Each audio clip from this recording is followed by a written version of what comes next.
The Justin Robert Young podcast is brought to you, as always, by patreon.com/JuRY. If you want to give me money, this is the place you do it.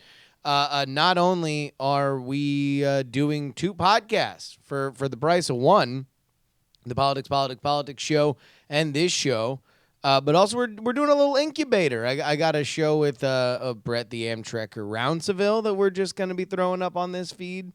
We got a show with Willie Dills Gregory, a wrestling show that's going to be kind of incubated because you guys support us right here on this show. I mean, hell, I did politics from my mom's porch last week because I care that much about you guys and making sure you get your content when you need it. So go ahead and check it out, patreon.com/JuRY. And buy stickers or DIAF, our holiday packs. They will begin to go out today. I'm getting the final 2 stickers today. Man, I'm so thrilled that you guys have responded to these. Just go to bit.ly/holidaydiamond. It is 10 stickers. 8 of them are classic. 2 of them are new. On top of that, you get an original Ruin 'em wine label. These were actual labels that didn't get to go on bottles of wine. You get them, as well as 2 JuRY Buys You a Drink tokens. That's right, folks. You can make money on this deal. If you find me at a con, I'm gonna have to buy you 2 drinks. 2 drinks. Oh. Go ahead and check it out, bit.ly/holidaydiamond, or just go to stickers or DIAF.com. And by the Contender, if you're not listening to this on Monday, then, man, I don't know what to tell you. We got all of our Black Friday, Cyber Monday deals right now. Just go to thecontender.us. Free shipping on everything in the store with code GOBBLE until the end of today, Monday. All the mini expansions are back. We got bundles on mini expansions. We got bundles on all of our base decks and our full expansions, as well as new branded tuck boxes and lapel pins. Just go ahead and check it out for yourself. Thecontender.us. But enough of talking about how we pay for the show. What do you say we just do the damn thing?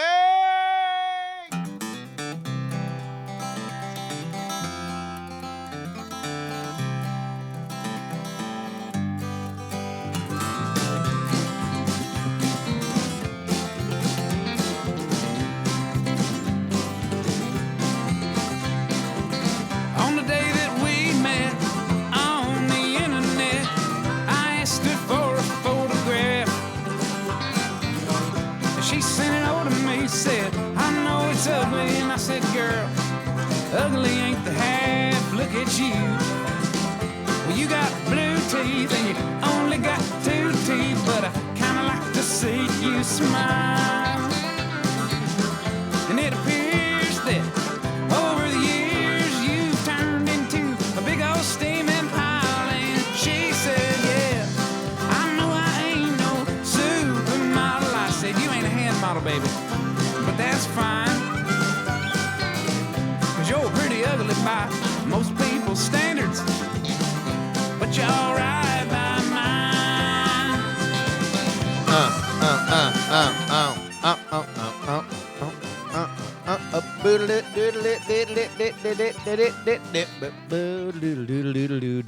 Welcome, everybody, to a brand new JuRY Monday. If you guys are unaware, man, we are now doing this show on Monday mornings. And I don't know how thrilled I am about it. I was so tired when I was doing the show on Sunday afternoons. But now I think I like this. I have a lot more energy doing the show now on Monday mornings as opposed to Sundays. But what is also happening, because it can be both, it can be a lot of different things, is that I'm very pressed for time right now because every Monday I am like writing an email or I'm like, so normally the idea is this. Get up. I'm going to go through my day. Get up 6 o'clock in the morning. 6 to 7 o'clock, kind of fart around time. I can read the internet. I get myself a Jimmy Dean calorie-counted breakfast sandwich. Eat that. Go running from anywhere between 6:45 to 7:30, something like that. Run around the lake. Lake Merritt, Oakland, California. Hit it up on Google Maps. It's a lovely little body of water.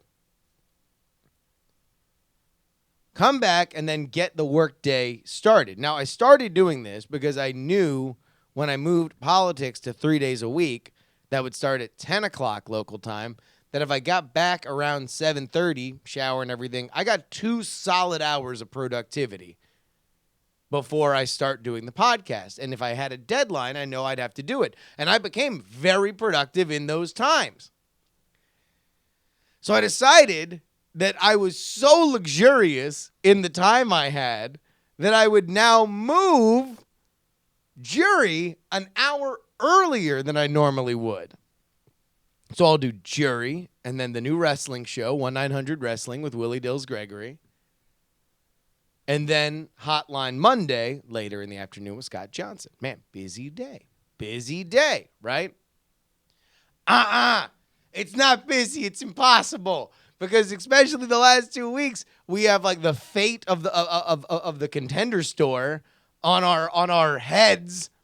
So we got to make sure that we get all these communications out. And I am the minister of propaganda for the Contender. So I got to write these emails. I got to make sure they're what they need to be. And last week, man, I screwed up. I screwed up. I wrote this email that I was supposed to write, and I forgot to include a link. A link! I sold everybody on the thing, and then I forgot to include a link. Oh. So today, I was like, all right, I'm going to make sure I get it right at 6. Okay, did it. Minimal screwing around. I only checked Twitter like twice. Man, I scarfed that Jimmy Dean calorie-counted breakfast sandwich. Got out there on the lake. All right. I know I haven't run in a week, but I'm going to power through. Run the lake. Get back. Normally, I give the birds a luxurious time to wander around before I feed them. But no, I was like, get out of the cage. Enjoy yourselves. Got their food. Put them back in the cage. I'm sorry, birds. I'm sorry.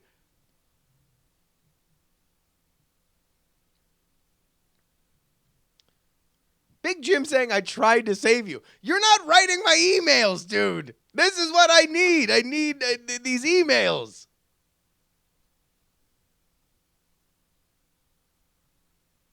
And so I have to write them. So I go and I birds back in the cage. Come back here to the workstation. Make sure I set up all my cameras so I'm not rushing on that. And then I type out 2 emails. One of them's more painful than the other one. One of them is just a regular MailChimp email to everybody, letting everybody know that Cyber Monday's still going. This is the last time that you can use offer code GOBBLE on the store. I should have done that in the ad read. The last time you can use GOBBLE in the store at thecontender.us to get free shipping. And then also, there was one to the Kickstarter backers. And that's what I want to talk about. Because the one to our Kickstarter backers, we wanted to be a little bit more personal. These guys have been with us for a while. The reason why we are in contact with them is because they bought the game. So we don't need to sell them on the game, which is what we kind of need to do with our mailing list. You know, we got to motivate them to buy. These guys already bought. They bought when there was nothing to buy. So, you know, there's the selling portion of it, which is just, hey, now we got these mini expansions. Been a while since we've talked to y'all about the mini expansions. These mini expansions are a thing. You can buy them. They're cheap now. They come with 2 tuck boxes. Great times. And then there's us kind of admitting something that is hard to admit. T2T2 very smartly. Wouldn't a lot of the mailing list have bought it already as well? You're right. But some of the mailing list comes from different places where they might not have bought it. So, you want to make sure that you're putting your best foot forward. Especially when it comes to when it comes to packages. Because a lot of times it's like, okay, you're selling it to somebody and they like it, but they lent their game out, they want another one, yada, yada. All right, so here. In the Kickstarter email, we included a Medium post. You can read it. bit.ly/contender oops. That tells the story that we were, I'm going to be fully honest, fully reasonable with you guys, that we were not super excited to tell. How we turned $140,000 on Kickstarter into $40,000 in debt, and how we broke even. Now, this is something that if you've listened to this show and, maybe some of the other stuff that I do, you might have heard me mention that we were not in the black on the Contender, which is odd because we made $140,000. So how do you turn $140,000 almost immediately into $40,000 in debt? Well, John, who wrote this post, explains every stitch of it. Number one, $140,000 on Kickstarter is not $140,000 in real life. After you factor in taxes, after you factor in declined credit cards, we got around $127,000. So that's still a lot of money. That's over $100,000. Man, all you got to do is go buy the games, send it to the people who want the games. Bada bing bang boom. You got any gum? That's not how it worked out. What happened is kind of a combination of things. And by the way, I'm realizing now that a lot of people might not know what the Contender is. The Contender is a social game, a card game, much in the same vein of Apples to Apples or Cards Against Humanity or Super Fight. It's a natural language card game wherein you simulate a presidential-style debate amongst your friends by using quotes that have been translated from real presidential candidate quotes spanning the entire history of American democracy from George Washington to Donald Trump. So you go around and you're saying things. I know a lot of you know, but I mean, I don't know. Maybe somebody doesn't. So I don't want to leave them behind. The deck we created was 500 cards. It's a 500 card deck. And herein lied our biggest issue, which was, where do we manufacture the Contender?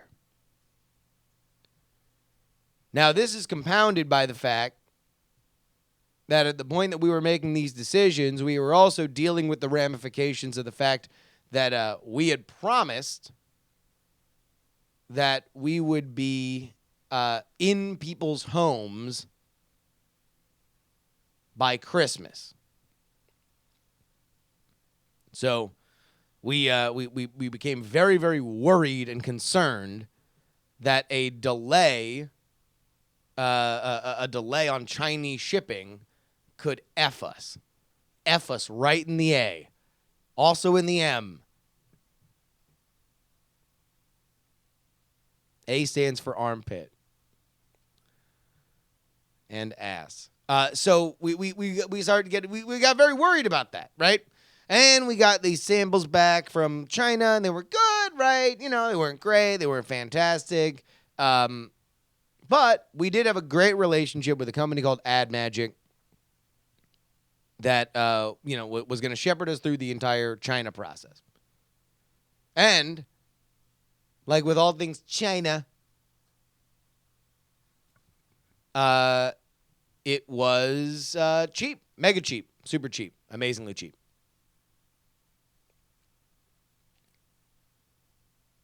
But we were worried. We were worried about the shipping. And so we wound up going with an American manufacturer.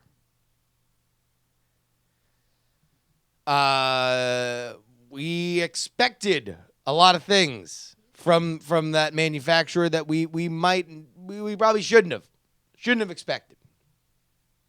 It was a rookie mistake. I don't even blame it on them. In quiet moments and closed doors, I might be angry with them, but it's really me being angry with myself. What are the things that we might have expected? Well, we might have expected that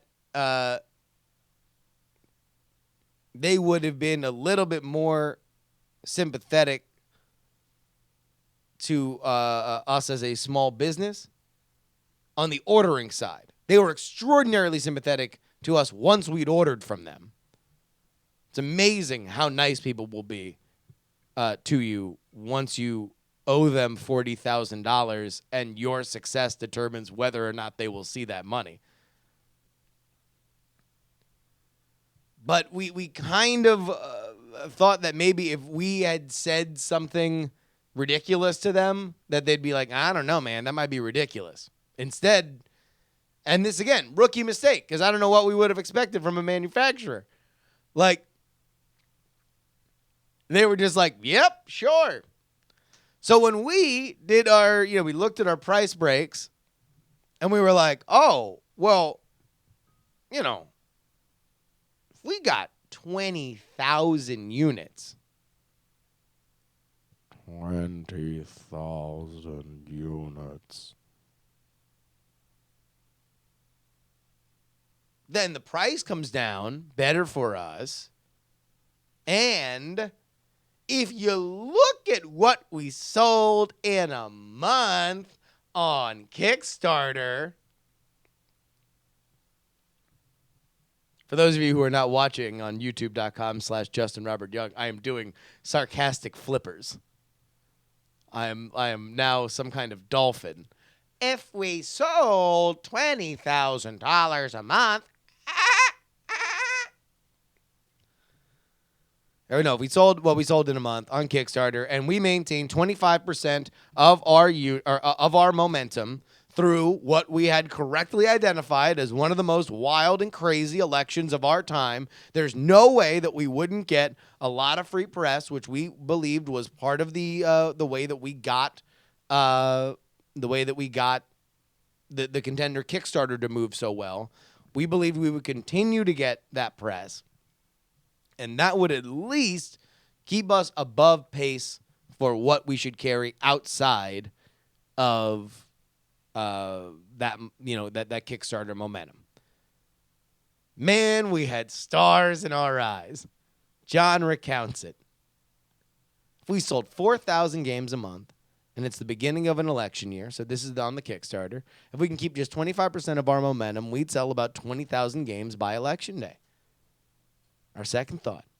If we order 20,000, we immediately go $40,000 into debt, and not including being on the hook for the politically incorrect in 2016 expansions. But if we ordered all 20,000 right now and we sold them all, we'd each make $150,000. So we went to the manufacturer. We say, hey, manufacturer, I'd like 20,000 games, please. 20,000 games. And I guess in our heart of hearts, we kind of thought that maybe if that was an unreasonable ask from a small business to a manufacturer, the manufacturer who understood that we would owe them that money would say something like, oh, Jesus, really? Really? Instead, they said, fine, that's great. 20,000 units. We'll get a Jim who has a robot arm to go do it because 20,000 units is barely us turning on our machines. So I want to go ahead. I'm going to walk you through this whole Medium post. For those of you watching at youtube.com/JustinRYoung.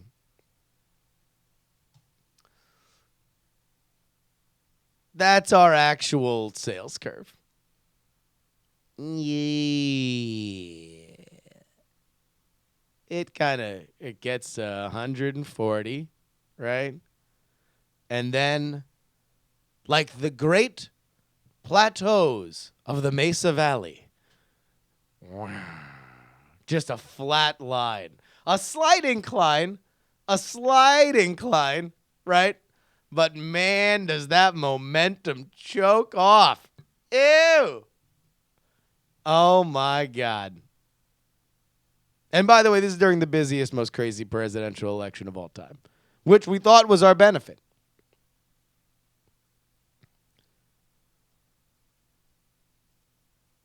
So what happens now?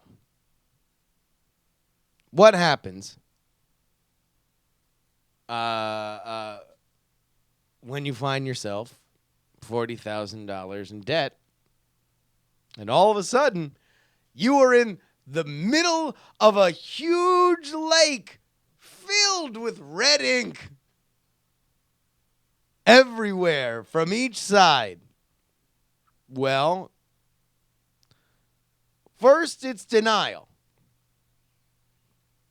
You believe in your heart of heart that, especially because what we attributed a lot of our success on the Kickstarter to free press, that, I mean, one day our prince will come. Man, at some point, we're just going to see, Dan Savage or, Alex Jones or your Keith Olbermans or your Rachel Maddows. One of them's going to hold up this box and say, oh, my God, I played this game. It is so funny. And all of a sudden, we're going to have those, one of those montages where all the dollar signs are flying, toward us. Big Jim says, JuRY, you're from the press. You should know that press doesn't equal sales. Yes and no. Because in part, it did really, really help legitimize us within Kickstarter. And that made Kickstarter feature us more and yada, yada. And also, it's like, it wasn't just us kind of crossing fingers. We know that, like, the Amazon algorithms respect a few things. It respects reviews, the number of reviews. It respects the star count. And it respects sales. So we knew we were going to have a high star count and we were going to have a high review count because I can count on y'all. And a lot of you guys had played the game before, and it was awesome.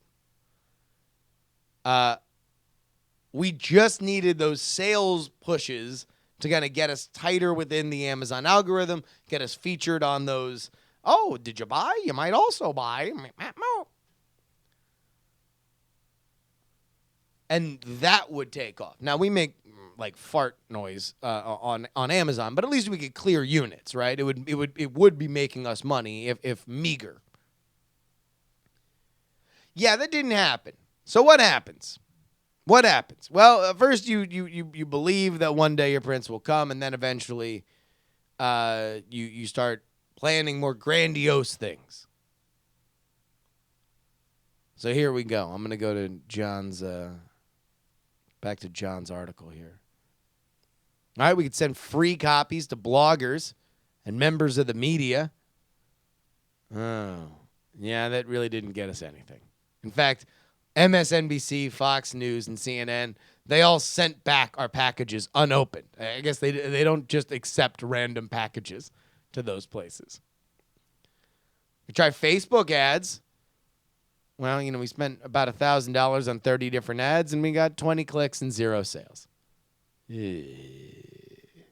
Now, to be fair to Facebook ads, I have heard that the way that you actually do Facebook ads is it is wildcatting, man. Like you are looking for oil. But once you find oil, you're better off. But you also need a lot of tools going into it. Like you need you need a lot more like demo stuff. You need to know what states, what cities you're selling this kind of stuff in. Well, you want to know what? Let's rely on what got us here, right? In a large part, it's because of Diamond Club, right? It's because of you guys. So let's do stuff that you guys would find funny. How about create comedic ads with sock puppet presidents playing the game? Man, that took a lot of time, and it frustrated a lot of people, and we got no noticeable boost in sales. Now, here was something that actually wound up being really, really great for me.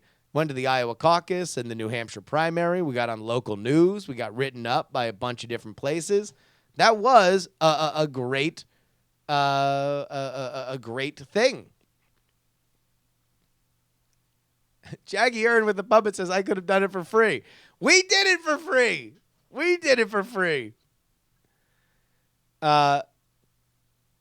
Went to the Iowa caucus and New Hampshire primary. We got a good boost. A good boost from that. But it was largely because we had relevant stuff that we were tweeting about on our social media. We wrote articles about how the campaign headquarters received us. Not a lot. Right up in the Wall Street Journal. Hey, that was good on Amazon for 3 days. I'm not going to read all these. We rented a booth at Politicon. We got space near Gen Con. We were an Amazon-sponsored product. And then we finally got to this. And let me explain how we got to this. When we were going to Gen Con, the one thing that I heard was you're too late to get a booth. And I was like, well, crap. The second thing that I heard was Gen Con loves exclusives. So just do an exclusive little thing that you can tack on because buyers there love to have the thing that they could only get there. So we did a mini expansion for television and movie presidential quotes. Now, Gen Con was not a financial failure for us. We actually made money on Gen Con, which is shocking. Because a lot of people, especially with games our size, do not make money on Gen Con, as we found out. We also learned an invaluable amount of information about how the tabletop industry works, including from one manufacturer who has licenses to games from popular video games and television shows, telling us, based on pre-orders, if I'm feeling very aggressive about a product, I'll buy 2.5 times what we got in pre-orders.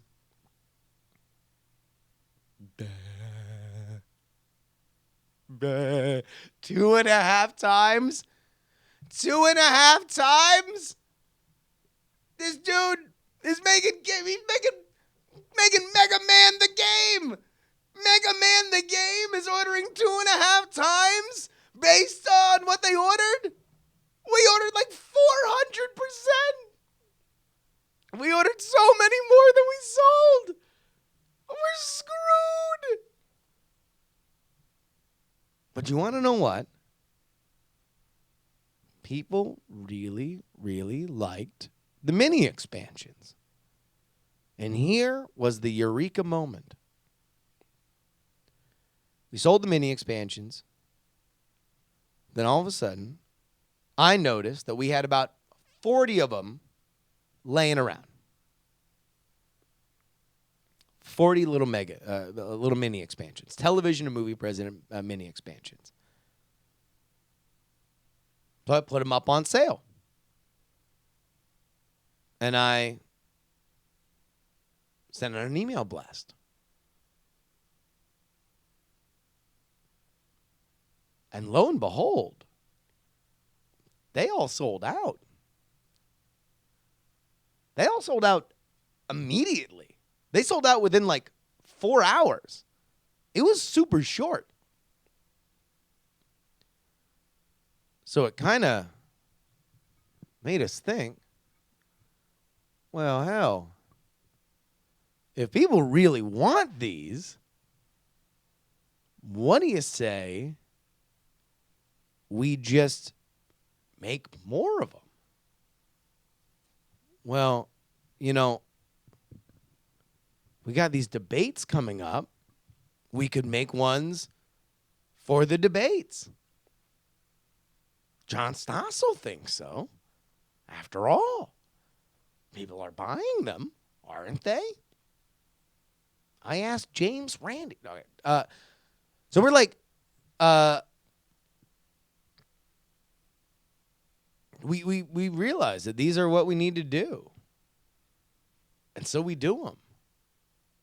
At the point that we do this, we are $17,000 in debt. $17,000 in debt. A week before Black Friday, I sent the final check to clear out our debt from our manufacturer. Boy, howdy, was it a journey. And I try not to share it on the show. I try not to share it on any of the other shows because ain't nobody want to hear about how, you got $140 dumped in your lap and then you're like crying poverty about it, right?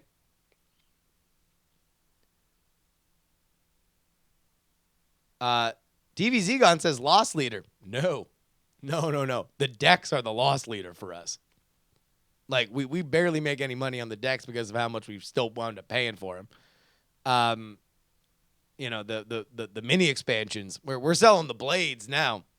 We'll give you the razor for free. you could buy these blades, baby. But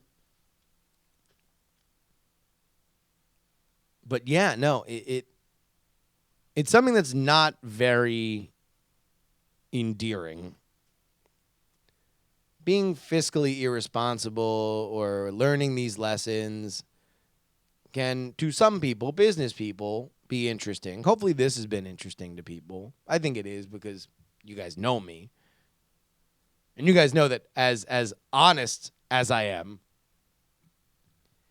it had to be something like fairly psychically injurious to me to not talk about it every single day. Right? And we're not out of the woods yet. I mean, we still have so many units, man. We're going to do our best to sell it. But at the end of the day, we're here now. And it makes me very, very happy that we are. And it ultimately gave us a very important lesson. Because another one of those things that we heard at Gen Con is that no game lasts a year. I think I mentioned this on the show where I had some dude, a distributor, basically say, yeah, your game's been out a year. Nobody cares about it. Nobody cares. Yeah, sure, you might be Codenames. You might be Super Fight. You might be Cards Against Humanity. But I don't know. And there's also a million different games that are coming out. And I only sell new games because nobody gives a rat's ass about a Kickstarter game that's a year old. And I'm hearing that, by the way, while I'm $17,000 in debt, which is just great. But we figured out a way that people can care about this game. And we're going to continue doing these mini expansions. You know, I think we didn't want to include it as part of the Black Friday, Cyber Monday thing. But, you know, we're going to do a pre-sale for all the expansions that we're going to come out with next year. And we have some fun ones planned. So I don't think we would have learned that if we were smart. If we were smart, we just would have flipped the decks, got them out of there, you know, run the 2 expansions, and then maybe sat on the extras until the midterms, maybe. And now we actually have a business. Now we have a business that's made a fair amount of money. When now we have a business that, might actually pay us money. Woo! How exciting. How exciting to me. I mean, it'll be like $17, but man, it will be the most hard-fought $17 that I have ever gotten in my entire life. And I am so excited to get that first $17 out of this business. And I've been thrilled to do it for Meg and Fawn, who are currently on sabbatical in Mexico.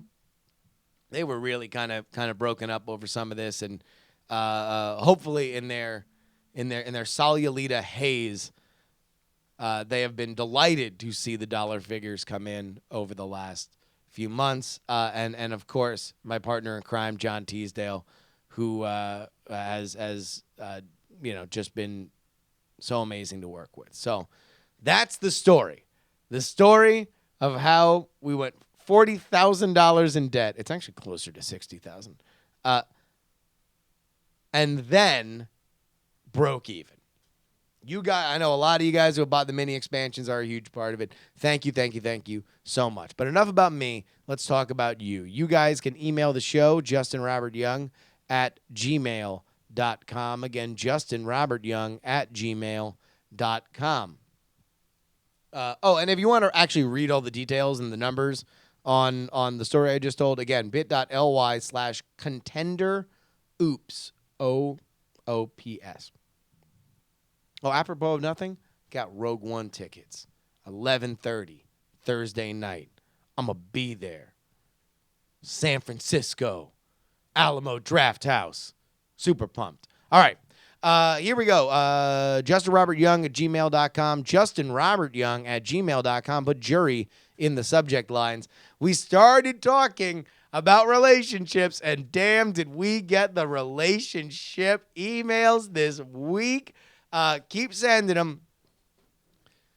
Connor writes, hey, you need to talk about your exes. I'm dealing with mine right now. You've said that you believe it's important to maintain an amiable relationship with your exes. I try to follow that. And at 19, I'm 1 for 2. First one has no interest in it, and I respect that. The second one, I'm lost on. I dated her for a year, broke up in February because of distance, became buds again during the summer in the hometown, left for school again, and as of last week, she's been acting strange and kind of aggressive. She unfollowed me on Instagram. Most time when she texts me, it's a passive-aggressive kind of tone. She told me my Snapchat story was obnoxious.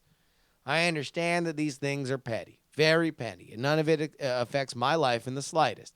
But coming from somebody who considers myself friends with her, it bothers me a lot. Is this sliding back into those weird post-breakup, who is better off dynamics? What is up with those anyway? Should I just ask her what's up? Should I leave because I really don't even see her that often? All right. Connor, when I say that you should be on amiable terms with your exes, it doesn't mean you have to be best friends forever. Just leave on good terms. Because at the end of a relationship, and listen, this is another part of it. At the end of a relationship, both sides need time to reconstruct life. Okay? When you are bound, you begin to take little things for granted, emotional things, schedule things. There are expectations on time and effort. And when you break up, you need to find replacements for all those things. It's kind of like podcasting. A podcast is a very personal form of communication. I always talk with Scott Johnson, Tom Merritt. They do daily podcasts, right? And I'm like, man, you guys have something with your audience. Because if you guys miss a day, it's a problem, right? It's like, oh my God, I got in my car, my podcast wasn't on that day. Like, this is just, my day is ruined. It's like that times a million with a relationship. So the first thing I would say is you need to just, hopefully you guys had enough time to separate and just become your own people. But past that, it really depends on what kind of friendship you want to have with this person. Now, you didn't mention that in that summer that you guys became close again, whether or not you guys reverted to your relationship physical status. That's me trying to dance around banging. Because if you were banging and you forgot to tell me, then this explains a lot. And you're not telling the full story. Number two, if you want to have an open and honest friendship with this person, then yeah, you have to be open and honest when you think that they're acting weird. But Connor, I think you know why she's acting weird. I think you were banging during that lost summer. And I think she thought that things were going to be different on the other end of it. And they weren't. And so now you're in a weird phase. So yeah, if you want to have an open and honest relationship with her, then you got to talk to her about it. But if you don't, you don't. When I say that you should be on amiable relationships, amiable terms with your exes, I mean that more as a ideal. You know, sometimes it ain't going to happen. I got one that hates me. It happens. But come on. I don't think it's my fault. I did my best. I was very, very nice. It just ended at a weird point. But I still strive. I strive to do it. I think it's a good spiritual yearning.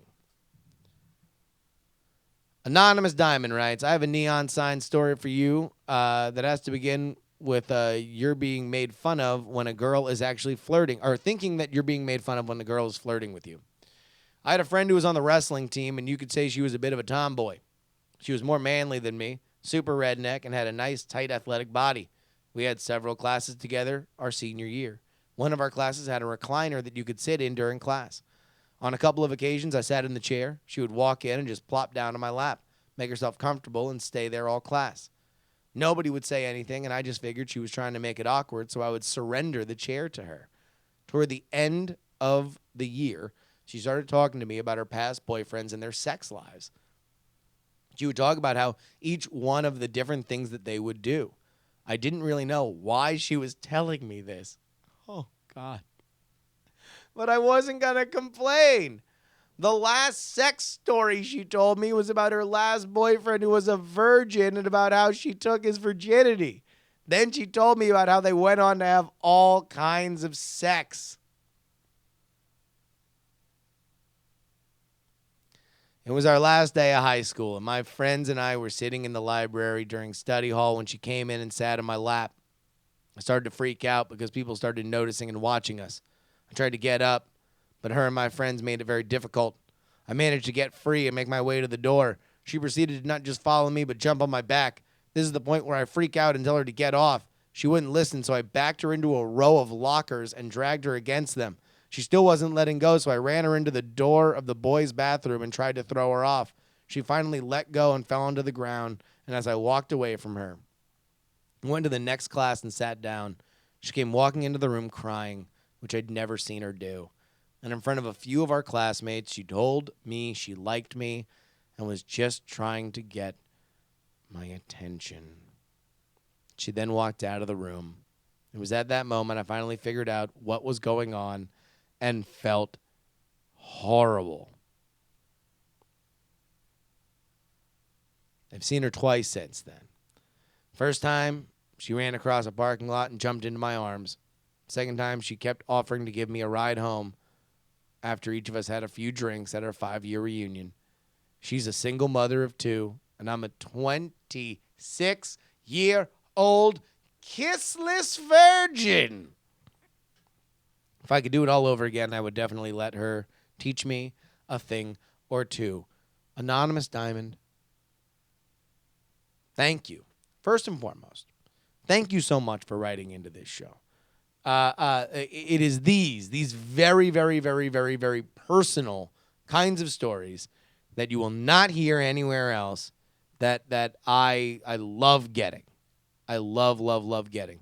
Your honesty is something that everyone should applaud. And they are applauding right now in the chat room. Please applaud. Please clap. However,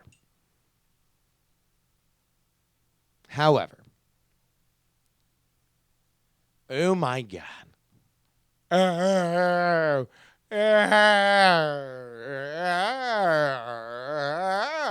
my God. Oh my God. My God.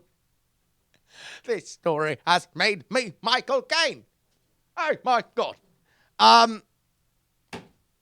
Number one, you can still have sex with that lady. Have sex with that lady, please. Have sex with... Go to that lady and say, I want to have sex with you. And then she'll be like, what? And be like, a podcast told me to. Turns out there weren't podcasts when we were trying to have sex in high school.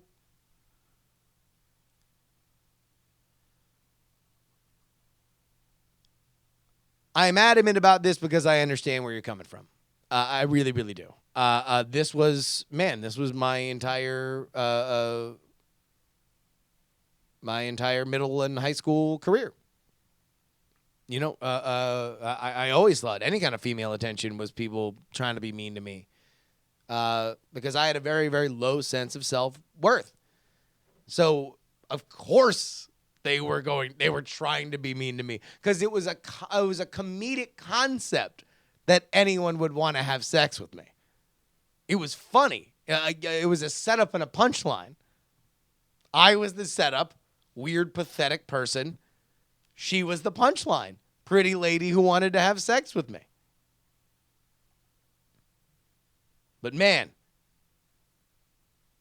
if you think that this is like something in the past, you got another thing coming, man. If you're a kissless virgin, you need to work on yourself. You need to learn where you are, your worth in the world.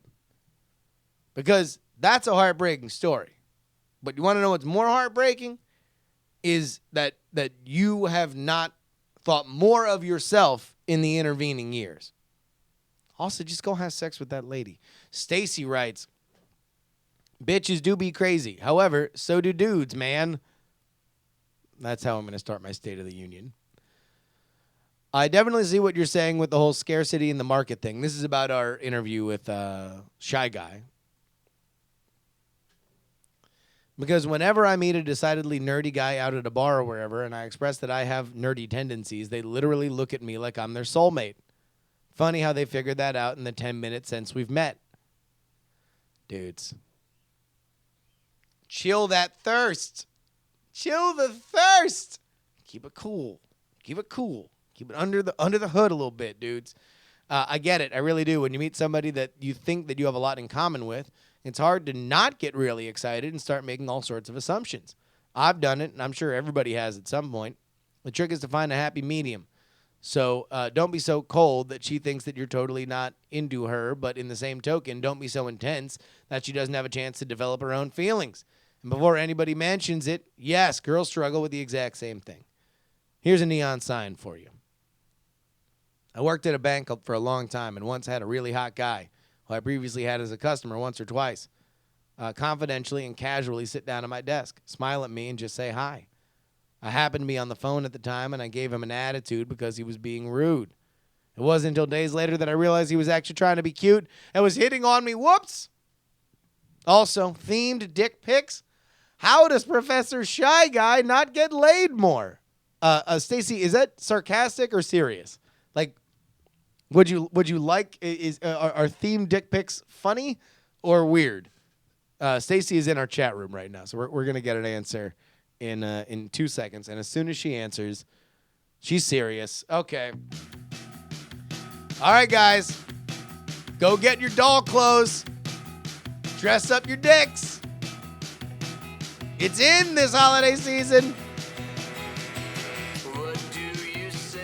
All right, everybody. Of course, you can buy stickers or DIAF. Our brand new holiday packs begin shipping today. It's $20, which is 4 times more than the normal pack is, but you get far more than that in value, including a limited edition. Once they're gone, they're gone. Ruin 'em wine label. I literally don't know how to produce these. I found them in a closet. So if you want them, go get them. That is bit.ly/holidaydiamond. You can go to thecontender.us, get free shipping. If you're listening to this today, Monday, use offer code GOBBLE. And, of course, Twitter and Instagram at Justin R. Young. You can hashtag join the conversation at diamondclub.reddit.com.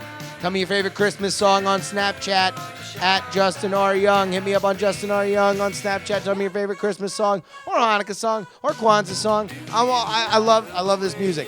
Ladies and gentlemen, if you find yourself in any of these situations, $17,000 in debt, a kissless virgin rubbing a wrestler against locker rooms, if you find yourself brushing off a dude at your bank, remember, my name is Justin Robert Young, and I am letting you know that you should please don't die.